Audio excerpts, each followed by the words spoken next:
खुलुमबाय लोगोफोर, गोजोन फुंबिलि बयनिसिमबो।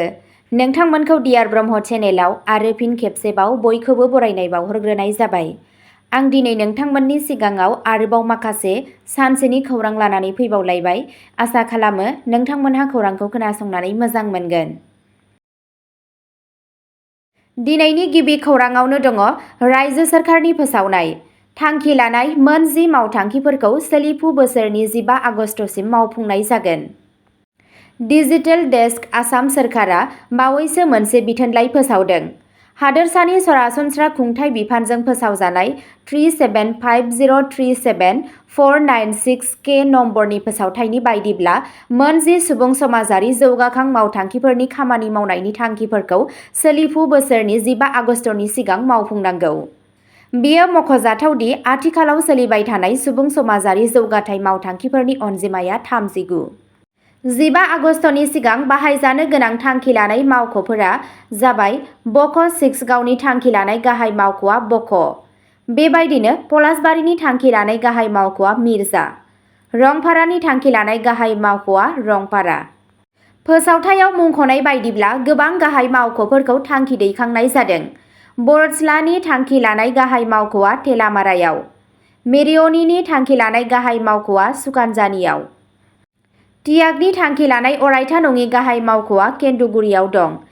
बेराफारसेथिं टियागनि थांखि लानाय अरायथा गाहाय मावख'आ सरबैबन्धा गामियाव दं। माखुमनि थांखि लानाय गाहाय मावख'आ माखुमाव दं। दिगबयनि थांखि लानाय गाहाय मावख'आ पानबारि र'डआव दं। धलाईनि थांखि लानाय गाहाय मावख'आ धलाई बाजाराव आरो दुधनैनि थांखि लानाय गाहाय मावख'आ दुधनैयाव दं। नैथि खौराङाव दङ बङाइगाव रिफाइनारियाव थाव रोगाग्रा ट्रेननिफ्राय थाव खावनाया सोलिगासिनो दं। 3 सिखावफोरखौ खानाय जादों। चिरां जिल्लानि धालिगावआव हरनि समाव बङाइगाव रिफाइनारिनिफ्राय ओंखारनाय थावजों बुंफबनाय ट्रेननि उनाव थाव टेंकारनिफ्राय थाव खावग्रा हान्जाया फिन सांग्रां जानो हमदों। मख'जाथाव दि बङाइगाव रिफाइनारिनिफ्राय खारग्रा थावजों बुंफबनाय ट्रेनआ माखासे मिनिटनि गेजेरावनो दांथुल रेलवे स्टेशनाव सौहैनांगोन। बबेखानि दांथुल स्टेशनसिम सौहैनायनि सिगां आरोंदायारि जाहोनफोरनि थाखाय ट्रेनफोरखौ सरासनस्रायै गेजेर लामायाव दोननाय जायो। बै समाव दांथुल निलिबारि आरो बरफथार ओनसोलाव सांग्रां थाव खावग्रा हान्जानि दुथां सोद्रोमाफोरा बायदि रोखोमनि बेसादफोर लाना ओंखारबोयो आरो हरनि साग्लोबनायाव बुब्लिनि गेजेरावनो रोजा रोजा लिटार थाव खावना लाङो। 11 मेनि सिगांनि मोनायाव बे थाव खावग्रा हान्जाया दांथुल निलिबारि ओनसोलाव गंसे थाव टेंकार ट्रेननिफ्राय गोबां बिबांनि थाव खावदोंमोन। फुङाव बे खौरांखौ मोननानै काजलगाव पुलिस थानानि पुलिसआ दांथुल रेलवे ट्रेकनि सेर सेर हाग्रायाव दोनखुमानाय 220 लिटार खावनाय थाव गोनां गं-7 ड्राम जब्द खालामो। बेनि हरखाब उनाव काजलगाव पुलिसआ थाव खावग्रा हान्जानि बेरेखायै मोनसे अपारेसन जागायदोंमोन। बबेखानि पुलिस अपारेशननि बागै मिथिनो मोननानै थाव खावग्रा हान्जानि सोद्रोमाफोरा खारखोमालाङो। थेवब्लाबो बे हान्जाजों सोमोन्दो थानाय 3 थाव सिखावफोरखौ हरनि समाव खानाय जादोंमोन। पुलिसजों मिथिहोजानाय बायदिब्ला हमजानाय 3 थाव सिखावफोरखौ दांथुलनि 35 बोसोर बैसोनि बाबुल बनिक्क आरो 33 बोसोर बैसोनि आमिर शेख आरो 21 बोसोर बैसोनि नजमुल आली होनना सिनायथि होदों। बे 3नि बेरेखायै काजलगाव पुलिस थानायाव मोनसे केस नम्बर 73-225 रेजिस्टार खालामनाय जादों आरो बिसोरखौ सिगांनिफ्रायनो खानाय जाबाय। माखासे सुबुंफोरनि बायदिब्ला हमजानाय 3नि गेजेराव सासेयाल' ट्रेननिफ्राय थाव खावनायाव थोंजोङै लोब्बा दं। गुबै सिखावफोरखौ पुलिसआ हमनो हायाखै। मख'जाथाव दि जेब्ला थाव रोगाग्रा ट्रेनआ बङाइगाव रिफाइनारिनिफ्राय खारगोन अब्ला धालिगाव गामि सोदांसालिनिफ्राय रेलवे ट्रेननि सेर दांथुलासिम हाथियार दैग्रा RPFजों गोख्रों रैखाथि राहा खालामनाय जायो। बिदि जासेयावबो सिखावफोरा माबोरै थाव लांग्रा ट्रेननिफ्राय थाव खावनो हादोंमोन बेनि बागै गेदेर सोंलु सिखांदों। अजद होनाय जादों दि बे थाव खावनाया रेकेटनि बेरेखायै पुलिसआ समान समान रोखोमै गोरा गसंथायाखै। आथिखालाव रेलवे सम्पथिनि रैखाथिनि थाखाय बिबान गोनां RPFनि सोमोनांथाव बिफावनि सोमोन्दै सरासनस्रा सुबुंफोरनि गेजेराव सोंलु सिखांगासिनो दं। बेखौ मिथिनो मोननाय जादों दि ओनसोलनि माखासे पर्टेल होननाय खौरांगिरिफोरा बे रेलवेनिफ्राय थाव खावनाय रेकेटखौ लाखिनो थाखाय गुबुन गुबुन दोलोफोरखौ घुस होनाय बायदि हाबाफोराव लोब्बा दं। थामथि खौराङाव दङ क'क्राझार साहा बागाननि फिसाजो अनजलि एक्काया MBBS डिग्री मोननो हादों। बावैसो फोसावजानाय MBBS आनजादनि फिथायाव साहा बागाननि हिन्जावसा अनजलि एक्काया गुवाहाटी मेडिकेल कलेजनिफ्राय MBBS डिग्री लानो हादों। मख'जाथावदि अनजलि एक्काखौ MBBS डिग्री मोननो हानाय आसामनि उराव एबा आदिबासि हारिनि गिबिसिन सुबुं होनना मानिनाय जायो। मेलेमगोनां फरायसा अनजलि एक्कानि बिफाया क'क्राझारनि साहा बागाननि सासे खामानि मावग्रा आरो बिथांजोनि बिमा नीना एक्काया सासे रायजोआरि सावस्रि मावथि।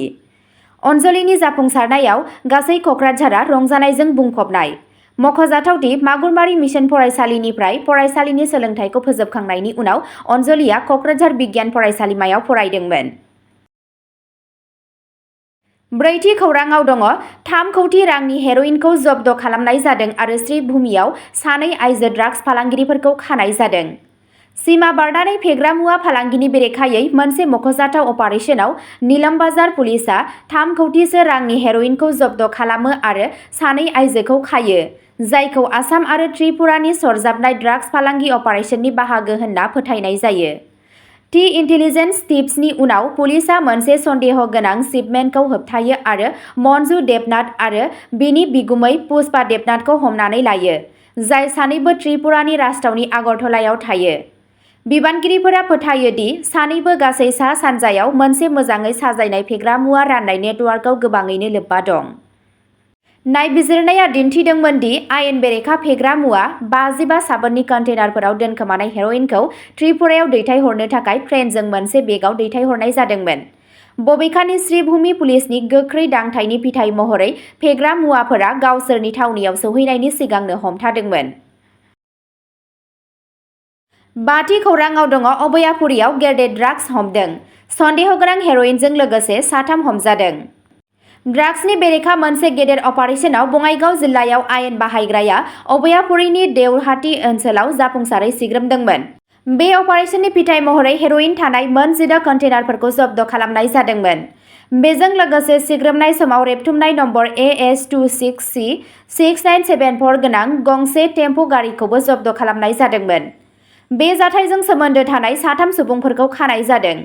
सन्देहगोनां सुबुंफोरनि मुंखौ अफजल खान, खालेक आली आरो समीर आली दोननाय जादों, जाय गासैबो चिरां जिल्लायाव थायो। पुलिसआ ओनसोलाव फेग्रा मुवा फालांगिखौ होबथानो थाखाय गावसोरनि सोलिबाय थानाय नाजानायनि बाहागो महरै बे जाथायाव उफ्रा सोमोन्दो नागिरबाय थादों।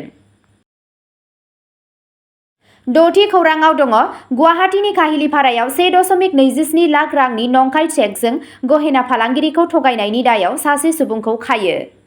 14 मे बुधबारखालि गुवाहाटी पुलिसआ काहिलिपारायाव सासे गहेना फालांगिरिखौ थगायनायनि थाखाय सासे सुबुंखौ हमदोंमोन।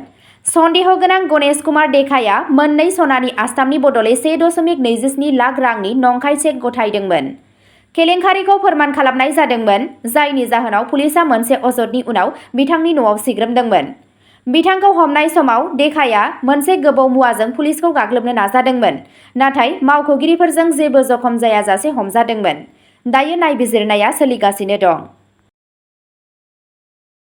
अब्ला दिनैनि खौराङा एसेनोसै। नोंथांमोनहा जुदि सोरबाफोर सानसेनि फानजामुथि नायनानै मोजां मोनो, अब्ला स्क्रिनाव होनाय चेनेल बड' इनफ' पइन्टआव थांनानै नायहैनो हागोन। चेनेलनि लिंकखौ डिस्क्रिप्शनावनो होनाय जादों। गोजोन्थों।